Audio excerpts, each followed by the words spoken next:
നമ്മളിന്ന് തക്കാളി ടൊമാറ്റോ കുറച്ചധികം വാങ്ങിയിട്ടുണ്ടായിരുന്നു. അപ്പോൾ കുറേ ചീഞ്ഞ് പോയി. അപ്പോൾ ഞാനിതുകൊണ്ട് നിന്ന് കുരുമുളക് ഇട്ടിട്ട് വരട്ടിയെടുക്കാനാട്ടോ. അപ്പോൾ അതിനായിട്ട് ഇത്തിരി സവാളയും ഒരു 3-4 ടൊമാറ്റോയെ എടുത്തിട്ടുള്ളൂ.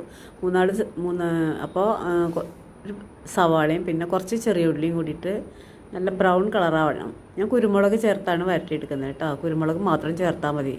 കുരുമുളക് എത്രയും കൂടുതൽ ചേർക്കുന്ന എരിവിനനുസരിച്ചിട്ട് നമുക്ക് ചേർക്കാം കേട്ടോ. വേണമെങ്കിൽ ഇത്തിരി മഞ്ഞൾപ്പൊടി ഇടാം. ഞാൻ ഇത്തിരി മഞ്ഞൾപ്പൊടിയും കൂടി ഇട്ടിട്ടുണ്ട് കേട്ടോ. അപ്പോൾ നല്ല ബ്രൗൺ കളറാവണം. ബ്രൗൺ കളറായി കഴിയുമ്പോൾ നമ്മൾ കുരുമുളക് പൊടി ഇടും. കുരുമുളക് പൊടി തക്കാളി ഇത്രയാണ് അരിഞ്ഞൊക്കെ റെഡിയാക്കി വെച്ചിട്ടുണ്ട്. അപ്പോൾ അതേ കുരുമുളക് പൊടി ഞാൻ അമ്മിക്കുട്ടി കൊണ്ട് ഇങ്ങനെ ചതച്ചെടുത്തതാട്ടോ. പൊടി വാങ്ങിക്കാൻ കിട്ടും. വാങ്ങിച്ചതുണ്ടായിരുന്നു, പക്ഷേ വാങ്ങിച്ചതിന് അത്ര ഗുണമില്ല, അത്രയും ടേസ്റ്റും ഇല്ല. അപ്പം നമ്മുടെ ഇവിടെ ഉണ്ടായ കുരുമുളകാണത്. അപ്പോൾ അതാണ് ഞാനിപ്പോൾ ഇട്ട് കൊടുത്തത് കേട്ടോ. അതൊന്ന് ചതച്ചിട്ട് ഇട്ട് കൊടുക്കുക. കുരുമുളക് ഒന്ന് ചതച്ചാൽ മതി. നിങ്ങൾക്ക് പൊടിക്കണമെങ്കിൽ പൊടിക്കാൻ